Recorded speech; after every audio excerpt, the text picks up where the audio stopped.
The world's most iconic motorsport race is back in 2012 with a massive field, but there are some big names missing. But who's going to be on top and who's going to be able to win the race? Well, this is what I'm going to be going through in this video and hope you all enjoy. So I know a lot of you guys are subscribed to my channel for my F1 videos and my news and reviews and stuff like that, but this time I'm going to be doing this one because I think it'll be a good time to do one, because I've always been a massive fan of the Le Mans 24 hours. I mean, I've even sat there for like half a day, like something like 12 hours actually just going through and watching it, because it's actually pretty exciting. I mean, there's so many overtakes, there's so many like crashes, so many like tight racing. I mean, a 24-hour race, and sometimes it's come down to the last lap. I mean, there's been like less than a lap separating the top two cars, and after 24 hours you would not expect that. So that's why it's one of the best races ever to watch, and if you haven't watched it, you know, you should definitely watch it this year. I mean, there's obviously going to be highlights on the internet. I mean, you can probably find a live stream on the internet. If you don't have Eurosport in the UK, is what they're showing it on. They show the last like 2 or so hours on ITV4 in the UK. I don't know anywhere else in the world, but you know, it's certainly something to watch. And let's get into this video and see who's going to be on pole position and the fastest cars by the looks of the entry list so far. So this year's LMP1 class is missing one really big name, and it's been a team that's been up there for the last couple of years and had the chance to win a multiple amount of Le Mans races.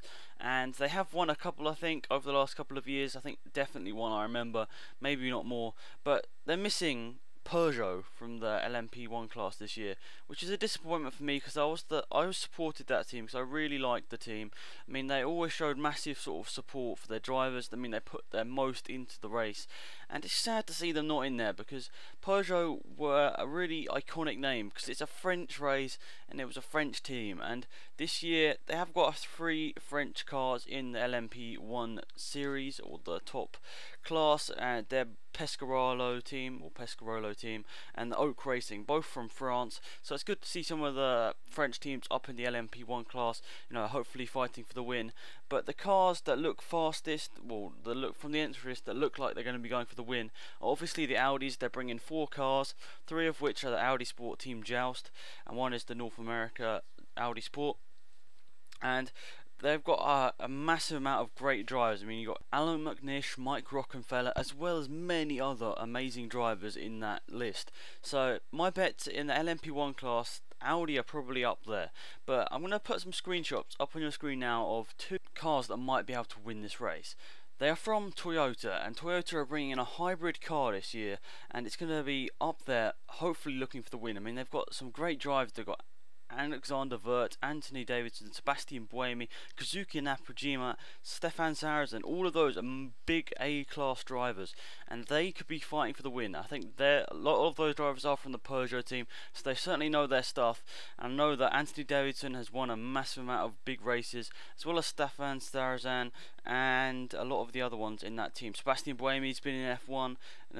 Also, if you're from the UK, you would like to know what teams the English teams that are going this year. There's one from Stracker Racing, which are taking a same car as the JRM team are, and the JRM team for me is one that I'm going to like to watch, because they've got David Brabham, Karun Chandok and Peter Dumbreck.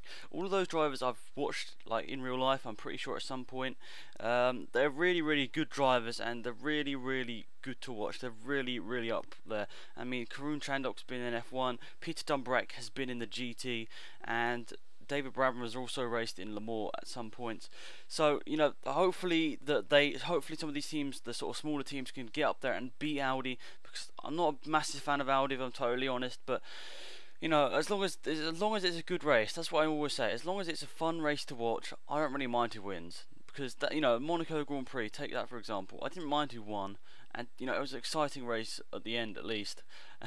So yeah, let's get into some of the lower classes down the field. Looking through the LMP2 class, there seems to be a lot of Lolas and Orica, and also a couple of Zytecs in there, but I'm not sure really who's going to be up there in the LMP2 class. I mean, I haven't really concentrated on them. I mean, it's always looking at the LMP1 and like the top GT class is what I always look at, really. I'm not sure really, as I said, who's going to be up there in the LMP2, but obviously I think over the last couple of years, Oreca and Lola obviously have been very, very fast, so it'd be nice to see some of the British teams up there. And there are 2 British teams, or 2 or 3 British teams in here. One of them is the ADR Delta, Jolter, and 2 cars from Greaves Motorsport. And two of them are running Zytex. Actually, three of them are running Zytex, and one of them is running an Orica. So it'd be nice to see some of the British guys up there. And there is a couple of people that I did recognise. I recognised Stefan Johansson, Alexander Sims, but I'm guessing a lot of the other people in that LMP2 field, an A-class driver as well, and it'll be a great race to watch them through this year. In the GT Pros class, you've got some cars from the Ferrari. They're running 5 cars in that class, I think, by the looks of it, 4 cars even, sorry for that mistake.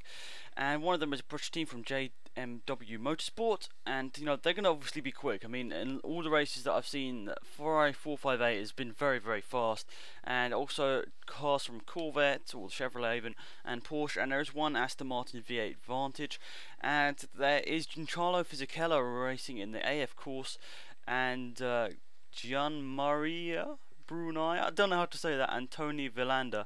They're running in the AF course Ferrari, and I know that AF course are one of the biggest teams in Ferrari that race Ferraris even.